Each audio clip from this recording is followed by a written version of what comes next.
Imagine that you were sentenced to life imprisonment in a fortified prison with a massive, thick wall that is impossible to breach, neither from above nor from below. Would you accept your fate and remain where you are, or would you go mad like the prisoners whose story we are going to see today? These prisoners are extremely dangerous criminals sentenced to life in prison, and for this reason they were placed in a highly secure and heavily fortified facility. Despite all of this, and despite failing several times and facing countless obstacles, they kept trying, planning, and weaving the strangest malicious schemes and clever ideas in order to escape from their prison. So let us watch their thrilling story. Peace be upon you, this is Badr speaking. The events of our story took place in a prison called the Clinton Correctional Facility, also known as Dannemora Prison, named after the area in which it is located. The Dannemora area is a mountainous region located in the north of New York State in the United States. Dannemora Prison is considered one of the most heavily guarded and fortified prisons, known as maximum security prisons, meaning that security in these prisons is enforced to the highest possible level according to American prison standards. This type of prison houses only murderers and extremely dangerous criminals. In reality, Dannemora Prison is located in the middle of a small town with a population of about 5,000 people, which is something I personally find surprising. Usually, prisons like this are built in isolated areas or on the outskirts of cities, so it is strange that such a prison exists in the middle of a populated town. In any case, Dannemora Prison is surrounded by a wall that is 9 meters high, an extremely tall height that is almost impossible for anyone to climb. Even more difficult than that is the fact that the wall is 2 meters thick and built of reinforced concrete with steel, meaning that no matter what you do, you cannot dig through it or break it. Of course, watchtowers are spread all along the wall, manned by armed guards around the clock, 24 hours a day. As I mentioned earlier, this is a mountainous region, and what makes the prison even more secure is that its walls are built directly on solid mountain rock, making it impossible to dig a tunnel beneath it no matter what tools you have. Literally, this prison has no exit except through its doors. We are talking about a prison that is supposed to be impossible to escape from. So who are these two prisoners who will try to break the impossible? The first is named Richard Matt. Richard is a murderer sentenced to life imprisonment and was nicknamed the Saw because he used a saw in one of his crimes to cut up his victim's body. In 1997, he kidnapped his workplace supervisor, placed him in the trunk of a car, and then drove around for 24 hours. During that time, he would stop from time to time, open the trunk, and beat and torture him in an attempt to force money out of him, demanding that he confess where he had hidden his money. The victim, an elderly man in his 70s, repeatedly insisted that he had no money and had hidden nothing. Richard continued torturing him while he was trapped inside the trunk until he died. After his death, Richard transported the body to an isolated cabin in the middle of the forest where he dismembered it using a saw and then threw the remains into the Niagara River. After committing this crime, he fled to Mexico where he committed another murder. However, the Mexican authorities managed to arrest him, and he spent 9 years in prison in Mexico before being extradited to the United States. Eventually, he was placed in Dannemora Prison, where he has now spent 7 years, and with each passing year, his determination to escape grew stronger. Even his family, especially his daughter, stated that their visits to him in prison were never without one recurring topic: escape. He was obsessed with the idea and willing to do anything to achieve it. One of Richard Matt's most notable traits was his strong ability to manipulate and persuade people. He was so skilled that he could convince almost anyone of anything. He firmly believed that one day he would find the right way to influence the right people in order to carry out his plan and escape. Throughout his time in prison, escape was the only thing occupying his mind, and he knew very well that he would not succeed without a partner he could trust and who would help him. But the question was, who could this partner be? In fact, that person was the inmate in the cell adjacent to his, a criminal named David Sweat. And if Richard Matt was the mastermind behind the escape plan, David Sweat could be considered its engineer. Since his youth, David had been in and out of prison repeatedly, and his past was filled with criminal activity from his teenage years. The most serious crime he committed was the murder of a police chief, not just an ordinary police officer, which was an extremely serious offense. After that, he was sentenced to life imprisonment and placed in Dannemora prison, where he has spent 12 years to this day. During those years, David acquired valuable skills through his work in the various prison workshops. He took part in maintenance and repair tasks, especially in the field of electrical work, as these prisons routinely relied on inmates to carry out renovation and repair duties. For this purpose, specialized workshops were established to train prisoners and develop their abilities in several fields, such as carpentry, metalwork, electrical work, and others. This is why David earned the nickname the Engineer due to his high level of skill in these areas, skills that would later play an important role in the escape plan.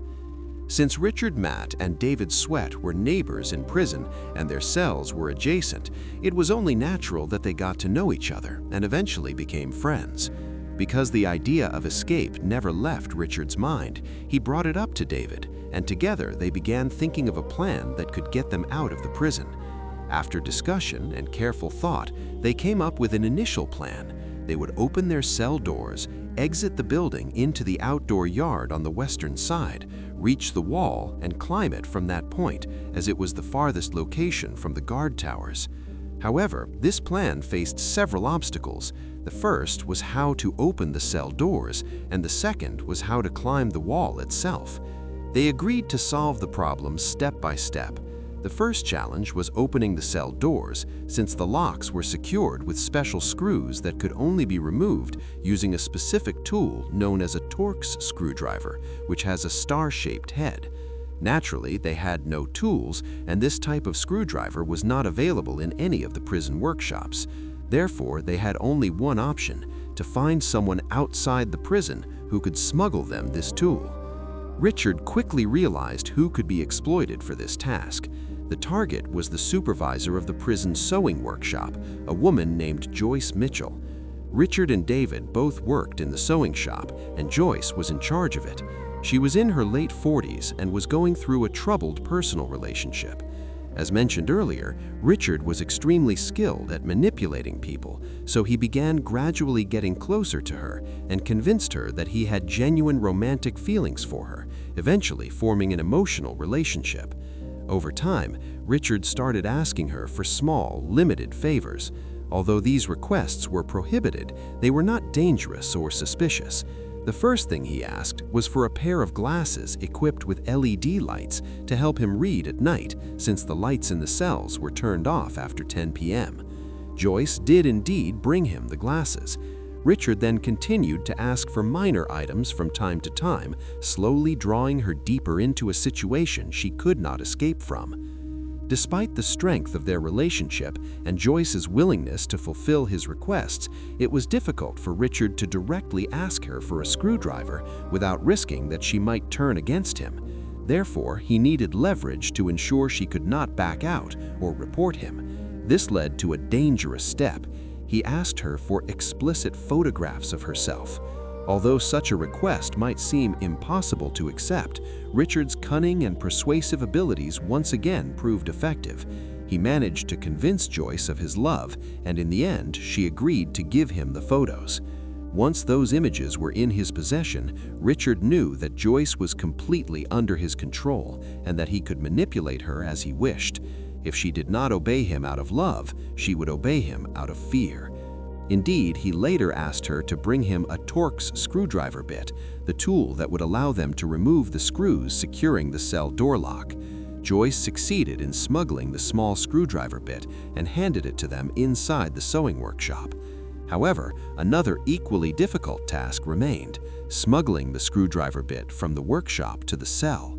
Prisoners were thoroughly searched when leaving the workshops and scanned with metal detectors, so how could Richard pass through the inspection without being discovered?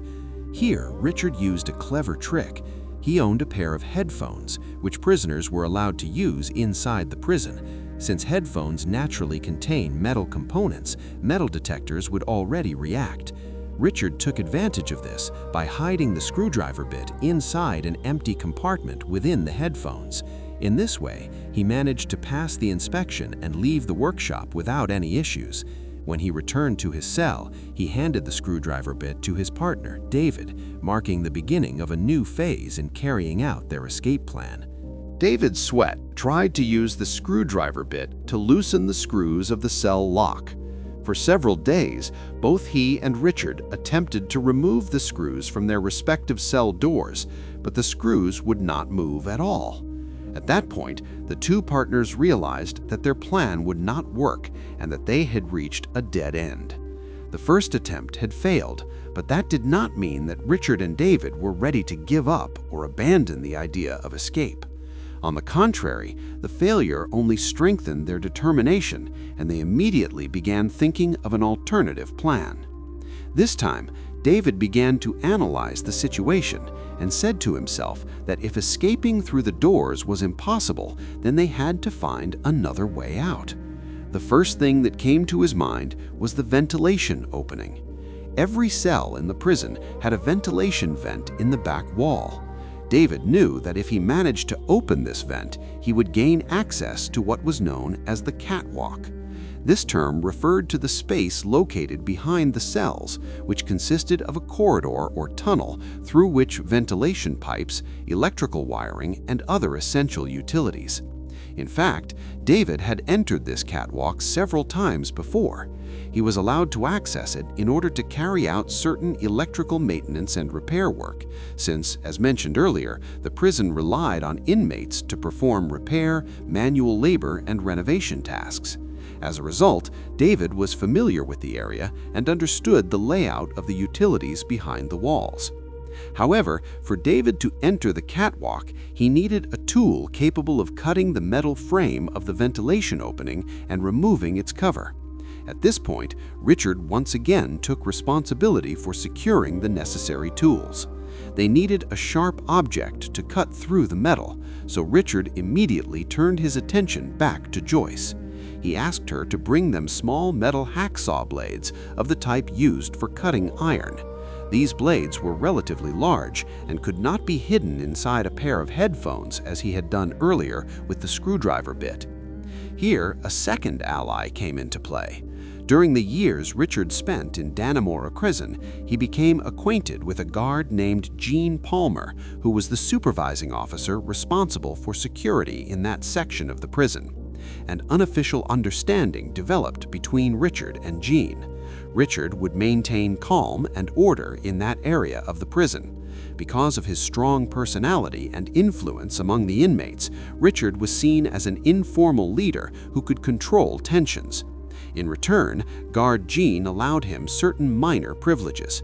Of course, these privileges did not include smuggling dangerous items or tools that could assist in an escape. Richard never told Gene that he intended to smuggle hacksaw blades, nor did he rely openly on their relationship as part of his plan.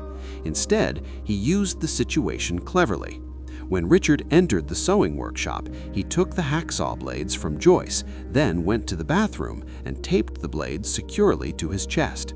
After that, he came out of the bathroom pretending to suffer from severe stomach pain and vomiting. In such cases, it was standard procedure for a guard to escort the inmate back to his cell after a search. However, the guard who accompanied Richard that day was Gene himself. Gene escorted Richard directly out of the workshop and back to his cell without searching him or passing him through the metal detector, due to the trust between them and without knowing that Richard was smuggling hacksaw blades.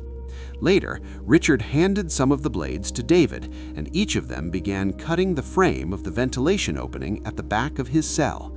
They were careful to do the cutting during times when the prison was at its noisiest, especially in the evening when some inmates were watching television in the movie room, others were playing cards, and others were working in the kitchen, so that the noise level was high enough to mask the sound of cutting. After 3 weeks of continuous cutting, David finally managed to completely remove the cover of the ventilation opening, while Richard was still working on his own. Before David climbed down into the back corridor or catwalk, he needed to create a decoy so that no one would discover he was out of his cell. He took some clothes, placed them under the blanket, and arranged them in a way that made it appear as though someone was sleeping on the bed, fully covered by the blanket. Notably, this behavior was allowed in New York State prisons, as there was no rule prohibiting inmates from covering their entire bodies with a blanket while sleeping.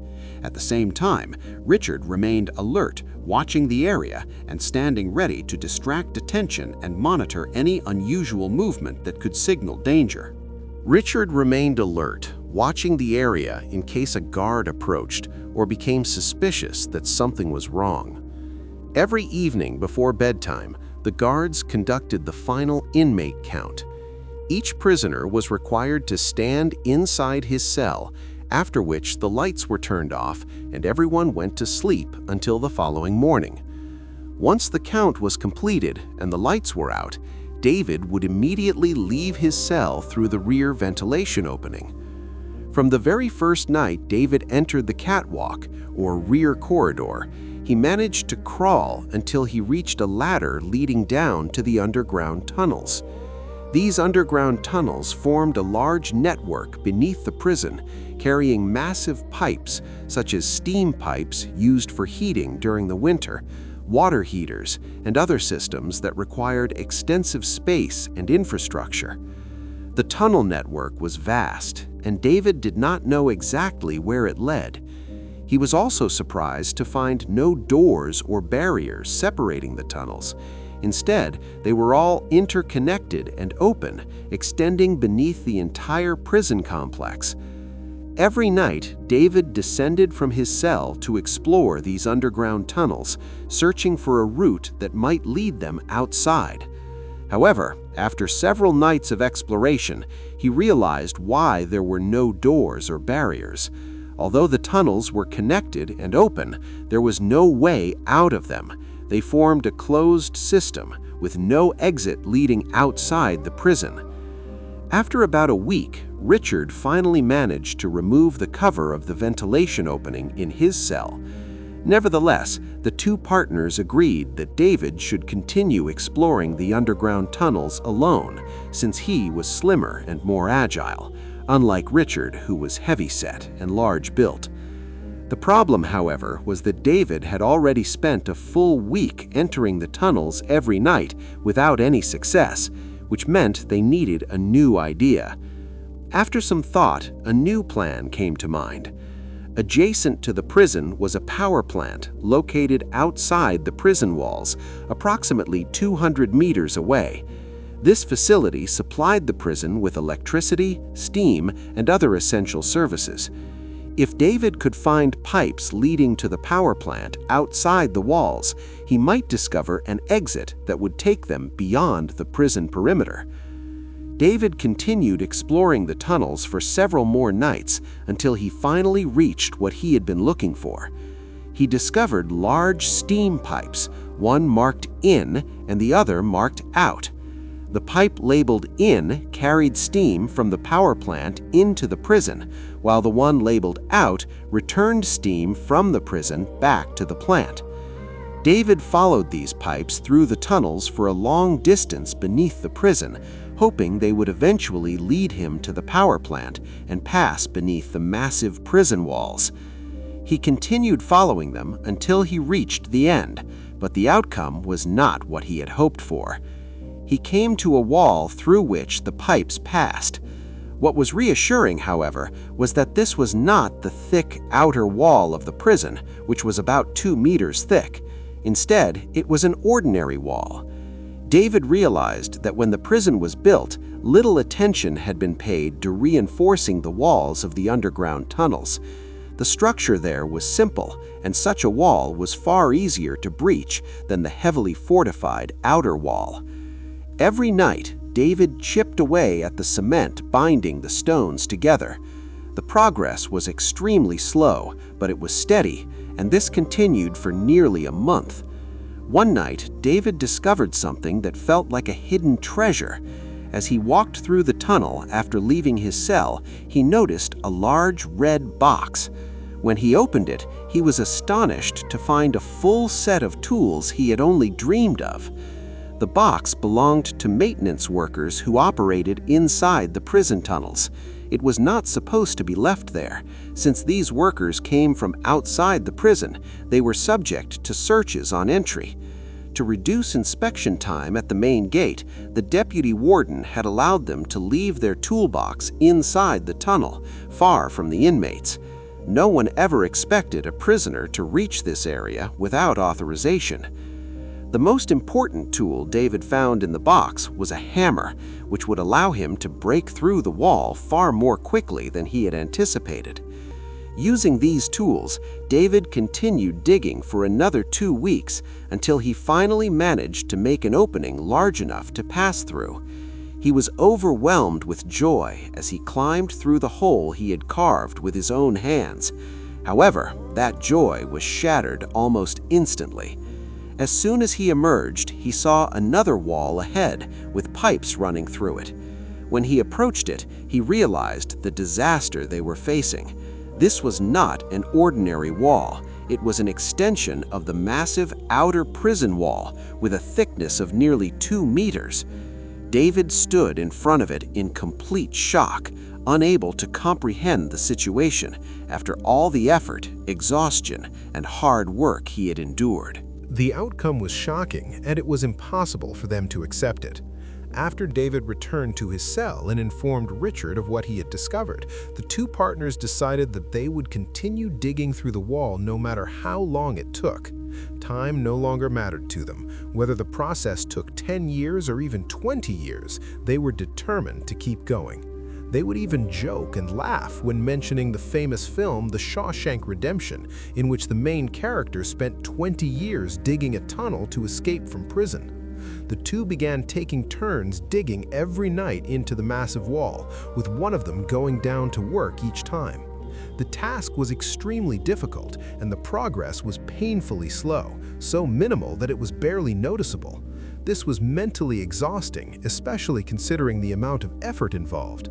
Imagine descending every night to dig with all your strength for hours on end, only to see a tiny, almost meaningless result. Despite this, Richard and David continued digging day after day without stopping. One night, unexpected relief finally arrived. David discovered a power drill inside the tunnel. His joy was indescribable when he held it in his hands. At last, they had a tool that could truly help them break through the wall. Even though the drilling process would still take a long time, it had now become realistic and achievable. However, there was one major problem. The drill had no drill bits. David immediately returned to his cell and told Richard the news. Richard was overjoyed and began thinking right away about how to obtain drill bits. The first person who came to mind was Joyce. At this stage, Joyce had effectively become a partner in the plan. She had even agreed that when they escaped, she would wait for them outside the prison with her car, and together they would flee to Mexico to start a new life. Richard was confident that Joyce would be able to get the drill bits, but the challenge was how to smuggle them into the cell. After some thought, he came up with a suitable idea. Prisoners were allowed to buy food from the prison commissary, but all items were cooked, and it was forbidden for inmates to possess uncooked food. However, despite being against the rules, it was common for guards to overlook this violation for prisoners with whom they had good relations, allowing raw meat to be smuggled in. Since Richard had a strong friendship with guard Gene Palmer, he instructed Joyce to hide the drill bits inside raw hamburger meat, freeze it, and then give it to Gene so he could deliver it to Richard. This is exactly what happened. Joyce followed Richard's instructions, placed the drill bits inside the meat, and handed it to Jean, who delivered it to Richard without knowing what was inside. Jean was aware that what he was doing violated prison rules, but he had no idea he was helping Richard plan an escape. That night, David went down into the tunnels carrying the drill, excited that he was finally going to begin the real drilling process. But his excitement vanished instantly when he realized that the red toolbox was no longer in its usual place. The box had disappeared. David was devastated, feeling as though everything had collapsed once again, sending him back to square one. The only tool he still had was the hammer, which had not been inside the toolbox, but rather next to it, likely the reason it had not disappeared along with the box. Despite the crushing disappointment, Richard and David decided to continue, no matter cost. They kept striking and digging at the wall, using only the hammer, and this continued for several days, until May 4th, 2015, a date that would mark a major turning point. Throughout the period they had been digging, a hot steam pipe was running beside them, and they could clearly feel its heat. But on that night, David noticed that the pipe was no longer hot. At that moment, he realized that the prison had shut off the steam used for heating, as winter had ended and summer had begun, making the steam unnecessary. The pipe in front of David was large, with a diameter of about 60 centimeters, wide enough for a person to crawl through. It might be a bit tight for his heavier partner, Richard, but this pipe was clearly the way out. David immediately informed Richard, who was overwhelmed with joy, although he also realized that he would need to lose weight in order to fit through the pipe. From that moment on, Richard began a very strict diet. He ate almost nothing unless necessary to survive, and survived mainly on water. At the same time, David began using the hacksaw blades and began cutting into the steam pipe every night. The process was slow, but steady progress was being made. Within a week, he managed to open a hole in the pipe. David climbed inside the pipe, and it was clear that it ran directly through the massive outer wall of the prison, the same wall that was nearly 2 meters thick and had been impossible to break through. This pipe was truly their escape route. At last, they had found the exit they had been searching for over many long months. However, there was one final problem. They needed to open a second hole in the pipe after passing through the wall. That meant David had to crawl inside the pipe, move through it until it cleared the wall, and then cut an opening from the inside. Cutting the pipe from the inside was far more difficult than cutting it from the outside. The space was incredibly tight, and David could barely move, let alone work and cut the metal. Even so, his determination never wavered. He continued descending every night, cutting and working with relentless persistence. After 3 weeks of effort, he finally managed to open an exit from inside the pipe. David emerged from the opening and found himself in a new tunnel. He was certain that he had passed beyond the massive outer wall of the prison, but he had no idea exactly where he was. He walked a short distance through the tunnel, and then David realized where he was by the smell he sensed. In his entire life, he had never been so happy to smell something so foul, because he understood that he had reached the town's sewage system. Normally, no one would be glad to find themselves in such a place, but David was overwhelmed with joy. After walking a short distance through the tunnel, he found a ladder, and at the top of it was a manhole. He climbed up, lifted the cover, and found himself looking out at streets and houses.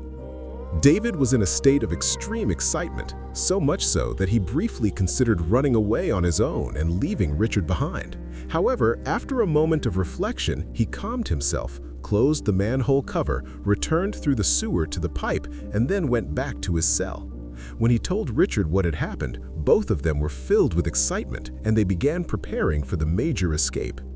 The following morning, Richard informed Joyce that they would escape that night at 11:30 p.m. He told her the location of the manhole they would emerge from and asked her to wait there with her car. And indeed, on the night of June 6, 2015, the two men left their cells after placing clothes under their blankets as decoys and made their way through the tunnels until they reached the pipe. David passed through the pipe with ease, and Richard followed. However, despite having lost a great deal of weight over the past month, Richard was still too large and he became stuck inside the pipe. The situation worsened because Richard suffered from claustrophobia. He began shouting and calling for David's help, while David tried to calm him and urged him to stay quiet so they would not be discovered. Richard was in a state of panic. David tried to help him by using a bedsheet they had taken from the prison and attempted to pull him through. After a great struggle, he finally managed to reach the opening and emerge from the pipe. Fortunately, it appeared that no one heard Richard's screams. The two men reached the ladder. David climbed up and slightly lifted the manhole cover, sticking his head out to check whether Joyce was waiting for them with her car. He looked in every direction but saw no sign of Joyce or her vehicle. He climbed back down and told Richard what he had seen. Richard suggested that they wait a few more minutes, certain that she would arrive. What they did not know was that Joyce had panicked and suffered a severe anxiety attack, which caused her to go to the hospital. The two men waited about 15 minutes until the time reached midnight.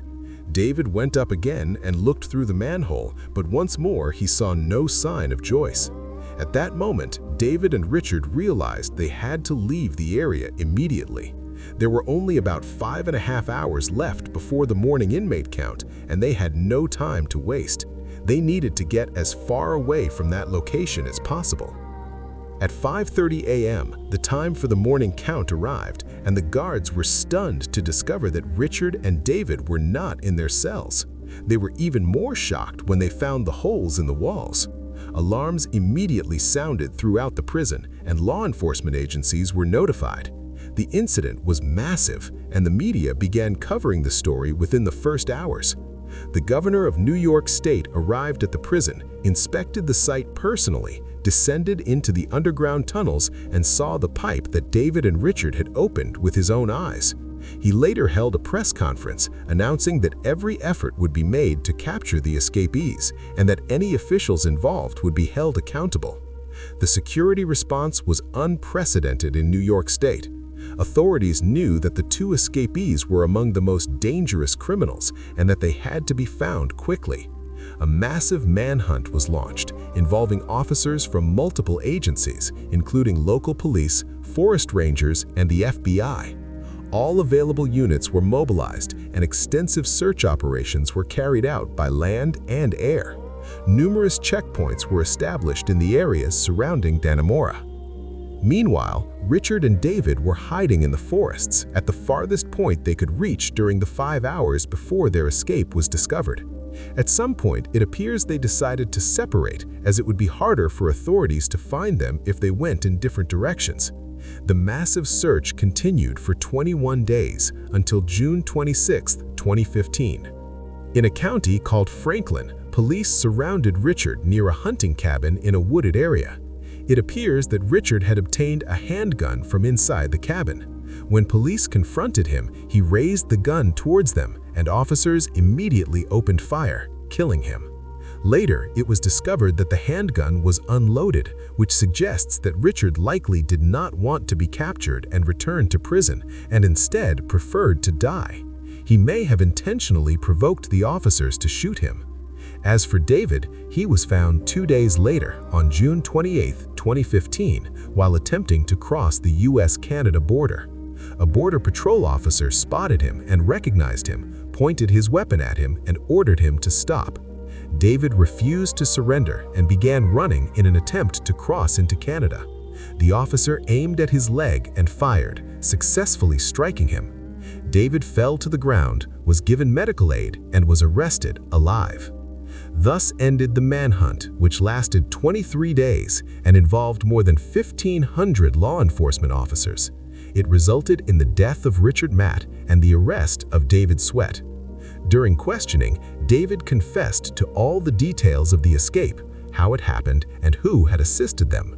As a result, Joyce Mitchell, the sewing shop supervisor, was arrested, along with guard Gene Palmer.